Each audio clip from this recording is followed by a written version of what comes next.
I started recording. We'll take the third excerpt today. Who's talking? Hello? Nancy.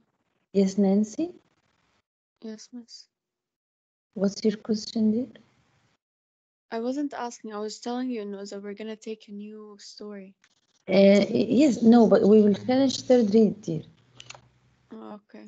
Okay, so Teacher, open this with, unit is so tall, the first and yes, second and third read. yes. We open the third read. It's on page 220, no, not 224. 235. 235. And actually, it's very interesting. Yeah, while I was preparing it yesterday, it was so nice. Let's first share the PowerPoint. It's 235? Yes, The third read. Yes. Yes. Miss, how do you have Yes. time to make all these presentations? See, I spend lots of time. Actually, there are, especially the second and third read, somehow I can take of the school website. But I will show you how. Where is it? Where is it? Here is it. Okay, I'll share and show you here. Here is it. For example, this, you see my PowerPoint, right? You see this? Yes. Yes, I take the questions. I take only the questions from the site, but about the author background, about the story, the academic vocabulary, no, I prepared them all. So yes, it takes me a lot of time, but it is for you. I have a job, so I have to. Miss, طب how you يعني كيف in the بالweekend you do them? No. At the beginning of the year, I used to do half of the work in the weekend, and then I found myself that all the weekend I'm working, and all days I'm working. So I said to myself, no, I will prepare day by day. Tomorrow I have literature for grade 10. I will sit and prepare literature for grade 10. The next day I'll prepare literature for grade 11. That's I prepare grammar for according to the next day. I do. And then I teach also psychology for grade 12 and economics for grade 9. الله أكبر. الله يقويك يا Miss. Yes, pray for me. Miss, you appreciate it. Yeah. It's really good. يعني if other teachers, they will not do this. They don't care. Thank you, dear. No, I do this first of all for Allah, because I have a work, and in front of Allah He will it's I have to do it as how can I say, as perfect as I can, and then it's for you. Yeah. So because every time I want to give you, especially grammar, I know in grammar I give you a lot. All teachers gave only one lesson a period, but actually I want to give you two lessons a period, and I know that this is too much for you, but because I want to know that you have covered all the grammar. Yes. This is, I know that grammar is too much for you, but I want to get sure that you covered it all. Okay. Okay, so we start. I'm telling you, today is very. I will show you first. It's very interesting. While I was preparing it, as I said to you, I enjoyed the idea. Let me tell you what happened. Look, where is YouTube? Yes, it is. Oh, okay. Here is it. Listen. This is radio, girls. This is the radio on 1938, 13th of October. Okay, this was the radio episode.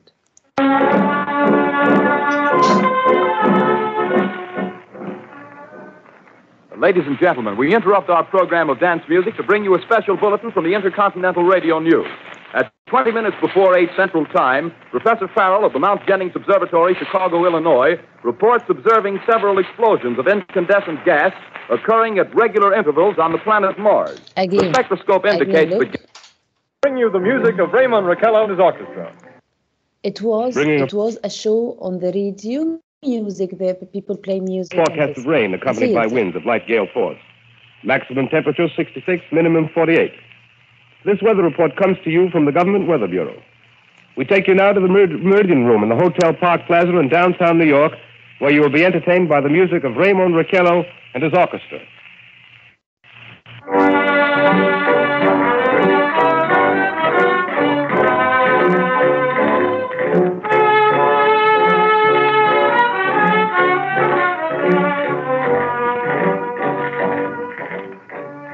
Good evening, ladies and gentlemen. From the Meridian Room in the Park Plaza Hotel in New York City, we bring you the music of Raymond Raquello and his orchestra. With a touch of the Spanish, Raymond Raquello leads off with La Comparsita.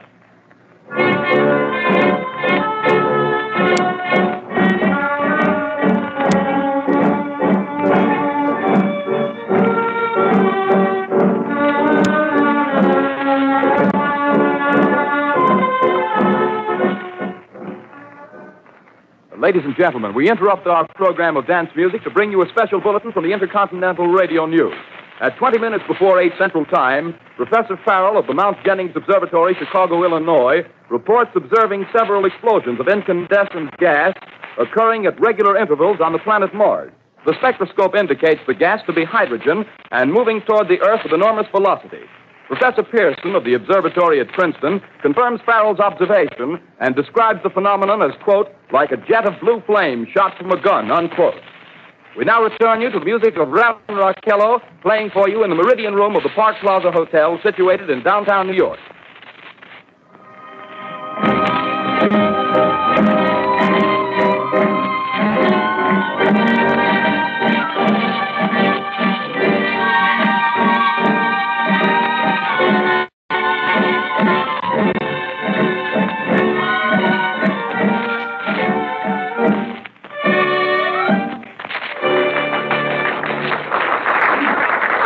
And now a tune that never loses favor, the ever-popular Stardust, Raymond Raquello and his orchestra.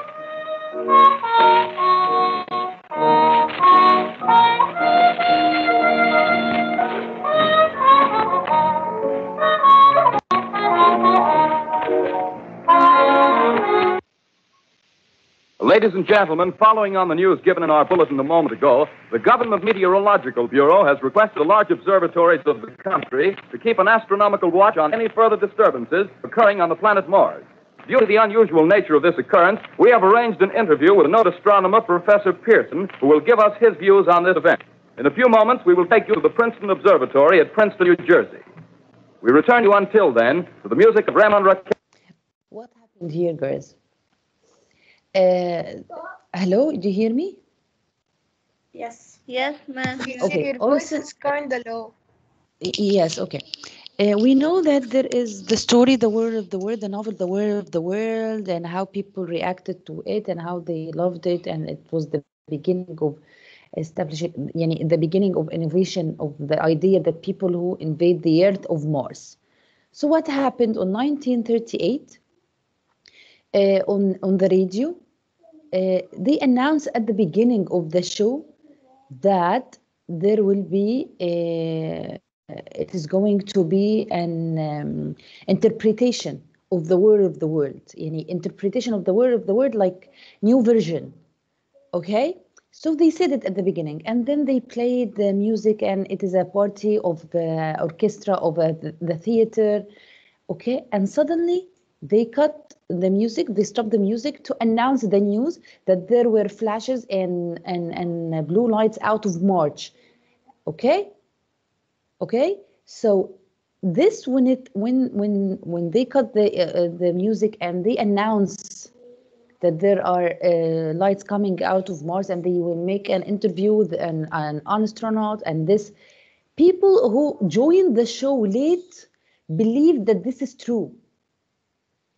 They believe that this is really happening. Okay, so let's continue. Raquello and his orchestra.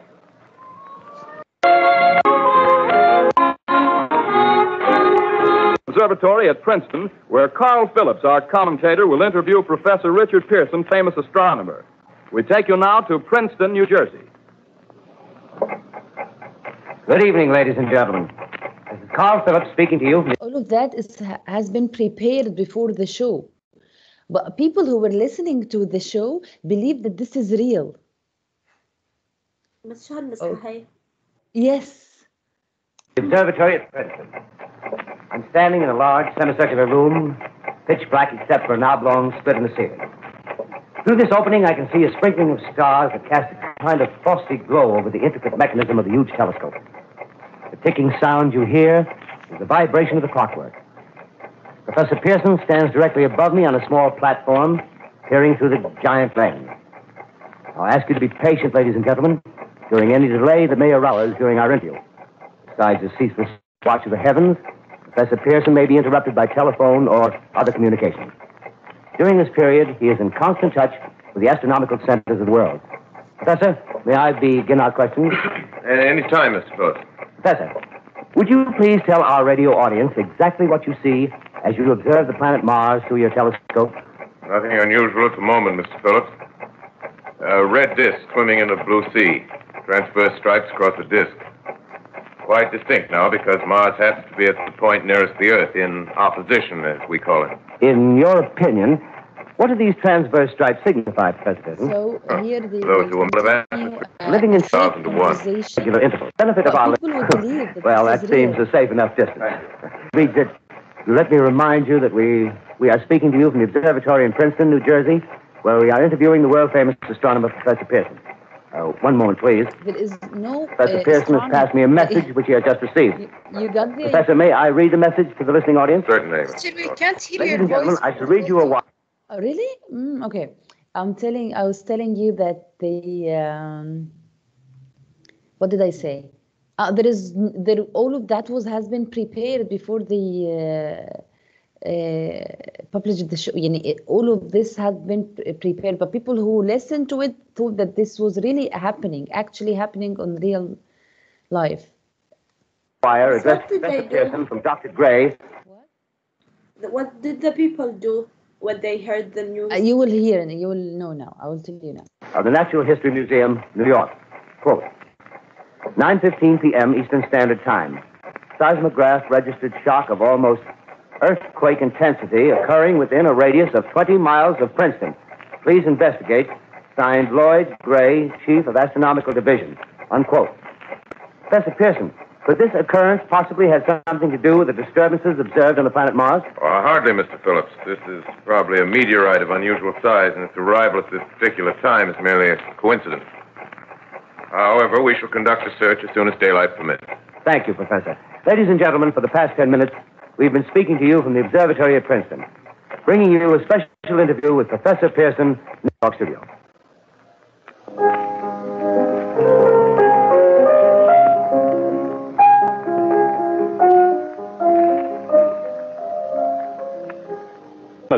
Professor Morse of Macmillan, 45 p.m. and 9:20 p.m.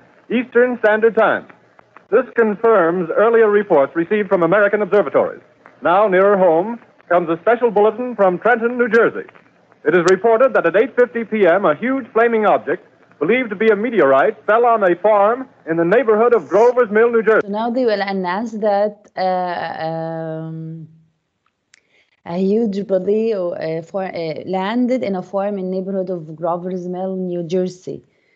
Okay, so now they started it. 22 miles from Trenton. The flash in the sky was visible. So imagine, girls, if you live in 1938 and you turn on the radio to find this on air, how would you feel? And you believe that this is true? Within a radius of several hundred miles, and the noise of the impact was heard as far north as Elizabeth. We have dispatched a special mobile unit to the scene, and we'll have our commentator, Carl Phillips, give you a word picture of the scene as soon as he can reach there from Princeton. In the meantime, we take you to the Hotel Martinet in Brooklyn, where Bobby Millett and his orchestra... Yes.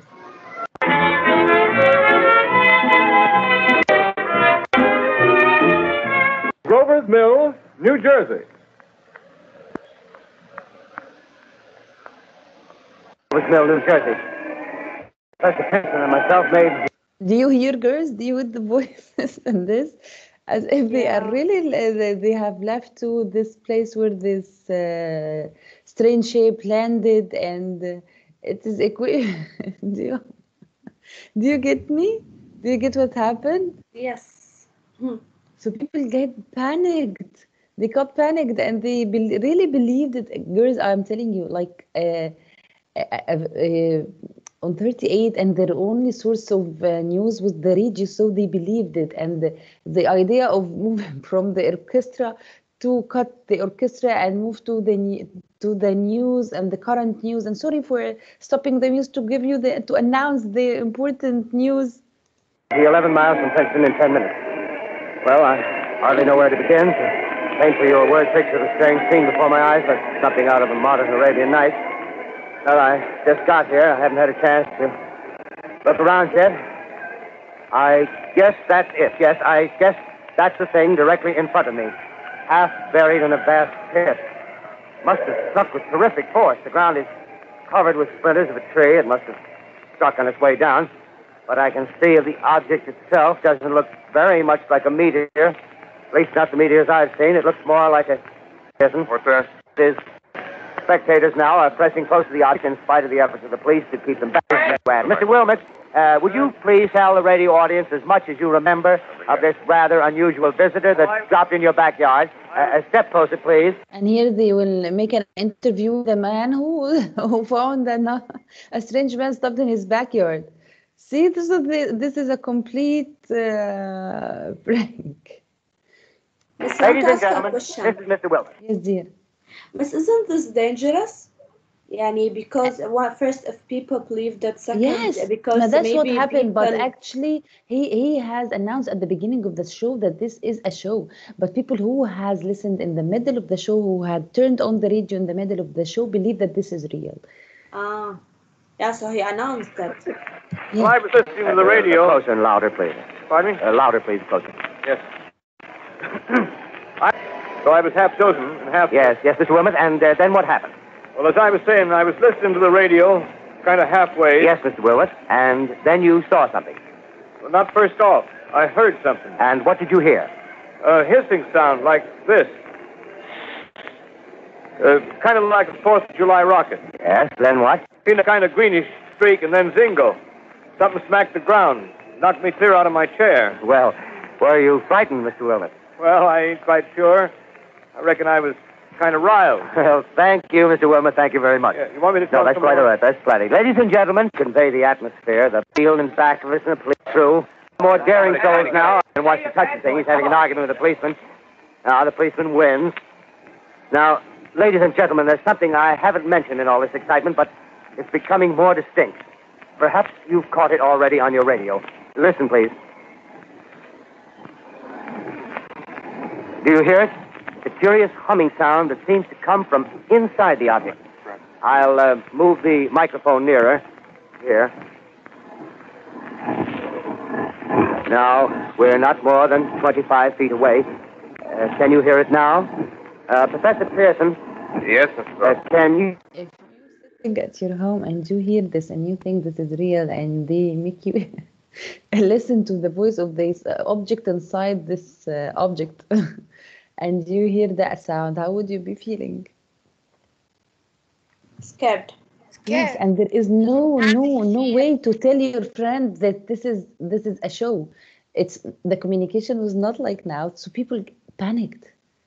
People panicked. Can you tell us the meaning of that scraping noise inside the thing? Possibly the unequal cooling of its surface. I say, do you still think it's a meteor, Professor? Dressed in Keep those idiots back! Ladies, The top floor! Look out, man! Stand back! ladies and gentlemen, this is the most terrible... Complete chaos. People are fighting and trying. Yani, this is good. The perfect show. thing I've ever witnessed. Wait a minute. Someone's calling someone or something. I can see coming out of that black hole two luminous discs. The eyes, it might be a face, might be almost... Good heavens, something wriggling out of the shadow like a gray snake. Now it's another one and another one And another one and another one. another one. They look like tentacles to me. Oh, yeah, I can see the thing's body now. It's large as a bear. It glistens like wet leather, but that face, ladies and gentlemen, it's indescribable. I can hardly force myself to keep looking at it. It's so awful. The eyes are black and they gleam like a serpent. The mouth is kind of V-shaped with saliva dripping from its rimless lips. It seems to quiver and pulsate, and the monster or whatever it is can hardly move. It Seems weighed down by possibly gravity or something. The thing's rising up now, and the crowd falls. Okay, and then he will continue like this, girls, till they finish the show. Okay, so let's see our PowerPoint, and then we go to here. This is it, girls. This is the news. The second day, radio play terrifies nation. Mars invasion through thought real. Hysteria creeps. Folk listening in late. Yes. Many fear world coming to end. Here, this was the fake radio war stirs the terror through US. War of the world, the fake radio. Yeah. Fake radio war stirs terror through US. War victim. This is a war victim. People started to panic. Here is the radio. They were listening to the radio. Okay. Radio play terrifies nation. War skit on radio terrifies nation. This was the news back in the day. So, Serene, are you here? Serene? Serene or Serene? Serene. Read Serene. Me? Teacher, Serene. me or Serena? Yeah, Serene's sister. Do I read?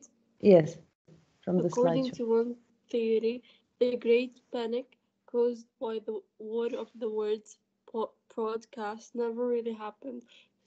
The so-called mass hysteria, this thirst claim, was actually quite small. A rating surface that telephoned people that night found few listening to the postcard, not 10 of millions as the small has it. Theorists have say newspapers started it all. What was the reason? Newspaper was concerned that the new media would hurt their business, so they blew up the story to vilify radio. Whatever the truth, the legend of Wales broadcasts have grown over time. So the second, some people say that according to what happened, a rating service is nowadays, girls, on Facebook. If a post got a rating, yani gets a rating, or how many people viewed the post, how many people the post reached, how many viewed, and it reached how many. So before, at the time of Radio 2, they used to make a rating service. So they call people and they see who was listening to the show. And they say that they didn't find lots of people. They only found few people listening to the broadcast, not millions, as they have said in the news. So they say that the news faked it. The news faked it or overestimated. Why? Because they say that the newspaper were concerned that the new media would hurt their business. Newspaper was the only source for information, source for data, source for news for everyone. But then when the radio came, the newspaper worried that the radio would take readers and buyers of the newspaper. Okay, so they said that they took it a chance. Okay, so this where the people say or theorists say that this didn't happen as the news said. It was not that hysterical, and people knew that it was a show. But because the news exaggerated the event, the show of Willis, his broadcast has grown over time and became so popular after this incident. So we are not sure if this people really panicked, but they say that yes, people panicked, but not lots of people who panicked. Only few people panicked. Okay. Orson Welles, this is Orson Welles. Orson Welles is the hero of the show. Serena, read. Thank you, Serene. Yes, Miss. Read Orson Welles. 1915 to 1985, was recognized as a genius. Once he told a biographer, "The word genius was whispered into my ear the first thing I ever heard while I was mewling in my crib. Yes, since I was a baby. Continue. While he was still a teenager, he debuted on Broadway, co-edited Shakespeare plays, and directed numerous theater productions. In 1937, he organized the Mercury Theater with actor-director John Houseman. During this stint, Wallace produced his notorious adaptation of The Word of the Worlds. Wallace achieved his greatest fame as a director of 17 movies. His first movie, Citizen Kane, is considered by many critics to be the greatest movie of all time. Several other Wallace films are also regarded as masterpieces. He acted in many of his own films and numerous others. Yes. So we go to this is about the author Orson Welles, and he became a director. He's a famous director, an actor, and he was the hero behind this show. Let's start here. Yes. So start reading. Okay. Here. Lujain. Page 235, girls. Read Lujain, please. From objective? Yes, from the beginning. Analyze an interpretation of a novel. Interpretation is like a new version. As you read and possibly listen to the radio broadcast excerpt from The War of the Worlds, listen in your notebook elements that make the fictional broadcast seem realistic. If something about the broadcast seems unrealistic, indicate it as well. Yes, so you should, while we were listening, before we start, to know what was real and what was not unrealistic. What was unrealistic, what was real, and what was unrealistic. Continue, Dee. The following excerpt is from a radio broadcast in October of 1938 and was part of the American radio drama series called The Mercury Theater on the Air. This episode was an adaptation of H.G. Wells' novel. Concerned that the show would not be entertaining enough for the Halloween episode, Orson Welles, director and narrator for the show, changed the format from a narrative to a mock radio broadcast of Martians invading the United States. Although in the introduction to the show, Wells announced that the program was a drama and not real, many listeners tuned into the program late and therefore believed that the events were actually taking place. The next day, newspapers reported that the program started mass panic in the streets. Orson Welles was accused of purposefully deceiving his audience, which he denied. There is evidence, however, that Welles was interested in improving the show's ratings and gaining more sponsorship from advertising firms, given that the show was not hugely popular and lacked adequate sponsors. Yes. Okay, so as we said and we discussed, we start reading the text. Thank you, Lujain. Mariam, Muhammad. Yes, miss. Yes, read, please. You can read from your book or from the side. Okay. The War of the Worlds broadcast, October 30, 1958. When the War of the Worlds was broadcasted, the show started as usual with announcers introducing. 1 minute, Mariam. Please go. Continue, Mariam, please. Yes. When the War of the Worlds was broadcast, the show started as usual with announcers introducing music and providing the weather report. Then the show was interrupted with a special bulletin about the disturbance occurring on the surface of Mars. As reporter Carl Phillips interviews an astronomer named Professor Pearson, a wire arrives announcing that a huge flame object believed to be a meteorite fell on a farm in the neighborhood of Grover Mill, New Jersey. The program cuts to dance music as Carl Phillips and Professor Pierce rush to the scene. Yes, it's what we heard, girls, on YouTube. Okay, continue. Swing went for 20 seconds. Then cut. Announcer 2, we take you to Grover Mill, New Jersey. Car noise police sirens. Philip, Yes, ladies and gentlemen. Thank you, Mariam. Okay, girls, are you with me or not? Be awake. Girls, Yes. Yes, so Nancy, you are Phillips, Nancy? Yes, miss. Yes, read please. Ladies and gentlemen, this is Carl Phillips again at the Wilmouth Farm, Grover's Mill, New Jersey. Well, I just got here. I haven't had a chance to look around yet. I guess that's it. Yes, I guess that's the thing directly in front of me, half buried in a vast pit. Must have struck with terrific force. The ground is covered with splinters of a tree it must have struck on its way down. What I can see of the object itself doesn't look very much like a meteor.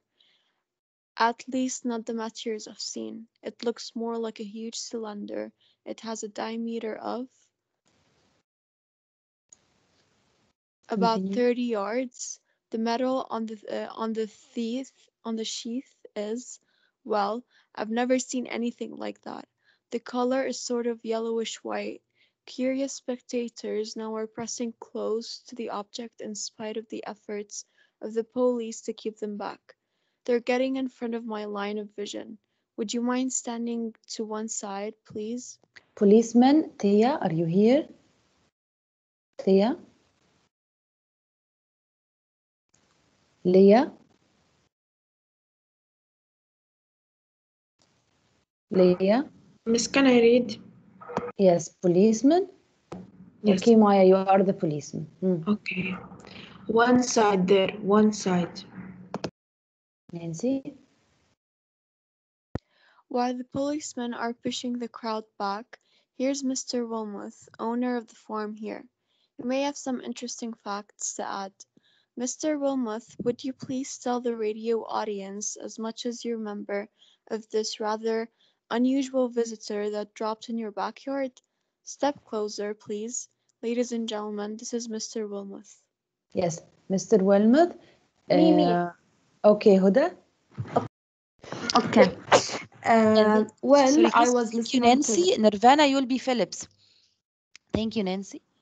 Well, أو هدى yeah, Nirvana Phillips. well, okay. Well, I was listening to the radio. Nirvana. Yes. Be awake.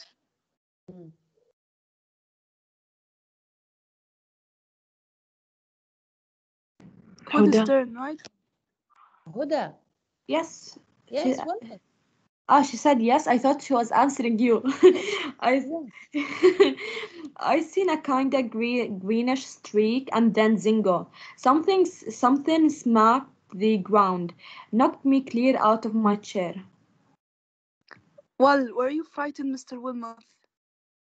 Well, I ain't quite sure. I reckon I was kind of wild. Thank you, Mr. Wilmouth. Thank you. Want me to tell you some more? No, that's quite all right. That's plenty. Continue, Nirvana. Ladies and gentlemen, you have just heard Mr. Wilmouth, owner of the farm where this thing has fallen. I wish I could convey the atmosphere, the background of this fantastic scene. Hundreds of cars are parked in a field back of us. Police are trying to rope off the roadway leading to the farm, but it's no use. They're breaking right through. Cars' headlights throw an enormous spot on the pit where the object's half buried. Some of the more daring souls are now venturing near the edge. Their silhouettes stand out against the metal sheen. Faint humming sound. One man wants to touch the thing. He's having an argument with a policeman. The policeman wins. Now, ladies and gentlemen, there's something I haven't mentioned in all this excitement, but now it's becoming more distinct. Perhaps you've caught it already on your radio. Listen. Long pause.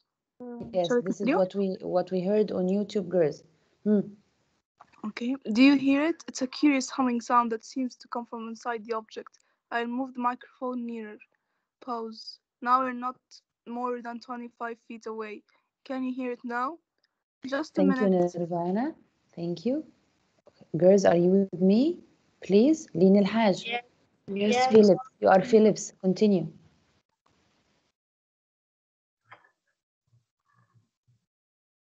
Lean. Okay, girls, it is now 8:25. We stop and we meet in 5 minutes. Lean, be prepared. When we come back, and please come back quickly, we continue. Okay, bye. Okay. Bye.